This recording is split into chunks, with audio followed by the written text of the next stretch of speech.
Okay. Assalamualaikum warahmatullahi wabarakatuh. Kita meneruskan dengan mesyuarat Majlis Tindakan Ekonomi Negara. Sebenarnya sudah tahu dengan menteri, beberapa pegawai dan juga dari jawatankuasa penasihat Kementerian Kewangan di Pusat Kedutaan Siasat mereka. Dan tekanan pada kali ini ialah langkah-langkah yang agak lebih bermakna dari segi penstrukturan semula ekonomi dan naratif ekonomi madani. Kita mula dengan suatu pembentangan teliti oleh Bank Negara Malaysia tentang kedudukan ekonomi sekarang, kelemahannya, kekuatannya dan beberapa langkah baru yang harus diambil untuk memastikan ekonomi kita di tahap yang lebih kukuh dan pelaksanaan dasar yang berkesan. Tentunya dalam pembentangan itu juga turut disertai dengan perbincangan lain menekankan tentang keadaan ekonomi semasa dunia yang tidak begitu memberangsangkan. Maknanya untuk mengimbangi kelemahan ekonomi global. Kedua, tentang reformasi ekonomi yang akan diputuskan dalam mesyuarat akan datang yang memastikan kewujudan ekonomi bernilai tinggi yang mampan, menambah baik liputan keselamatan sosial melalui pendekatan pengupayaan rakyat dan reformasi pasaran kerja. Ini selari dengan langkah yang kita ambil baru-baru ini bila kita bicarakan soal penumbuhan data pemerintah yang mencakup semua bidang. Ini disebut padu. Ya. Pengkalan data padu yang akan sekurang-kurangnya mengumpul semua data yang kadang-kadang bukan saja berbeza, tapi di bawah penguasaan masing-masing jabatan dan kementerian yang begitu banyak.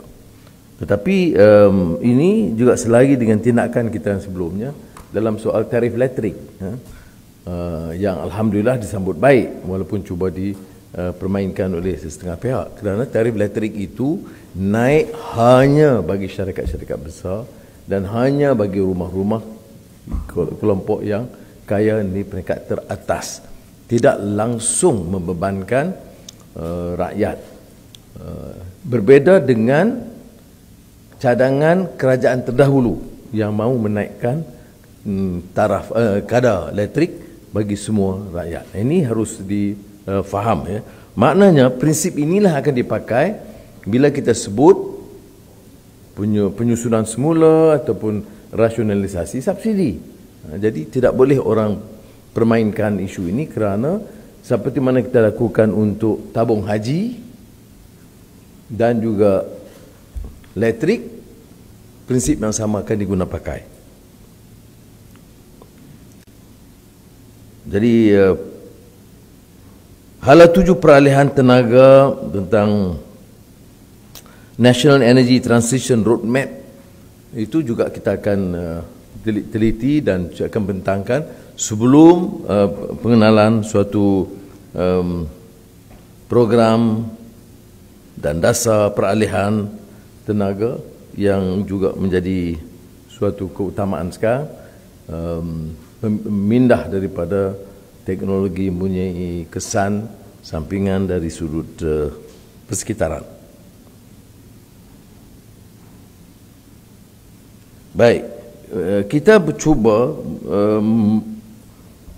meluncurkan naratif ekonomi madani ini menjelang Ogos 2023. Sementara itu, beberapa dasar segera yang terpaksa dilaksanakan akan diteruskan. Tetapi kepentingan naratif ekonomi ini adalah untuk memberikan suatu panduan yang jelas hala 7 dan memudahkan tindakan oleh kementerian-kementerian dan jabatan-jabatan berkenaan. Terima kasih. Okey? Boring.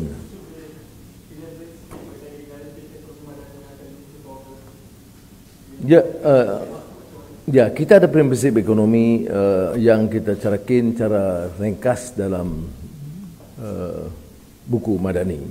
Tetapi Kementerian Ekonomi dan kementerian yang terlibat dan juga sektor swasta, bila ada proses libat urus ini, tentu akan menentukan beberapa dasar yang kita sebut tadi, soal pengguna tenaga, soal keutamaan pelaburan dan soal ekonomi hijau dan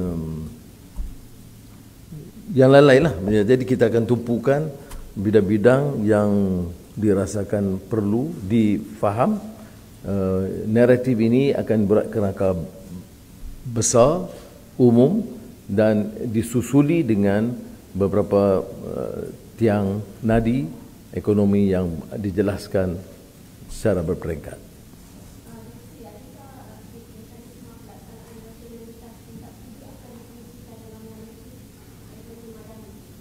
Itu sebahagiannya. Mungkin kita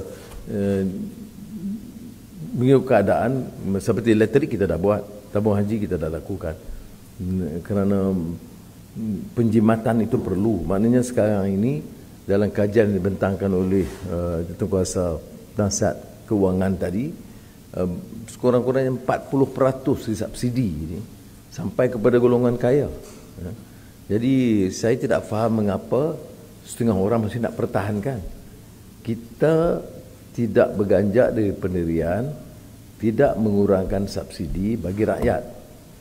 Tetapi subsidi tabung haji dan juga subsidi elektrik yang selama ini dimanfaatkan oleh golongan kaya tidak munasabah diteruskan.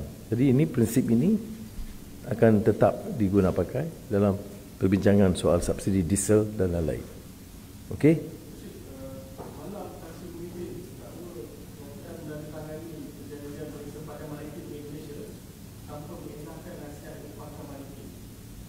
Saya akan jawab di parlimen dan biar dia ada di situ untuk hujah. Esok saya ingat, esok PMQ. Saya harap dia hadir.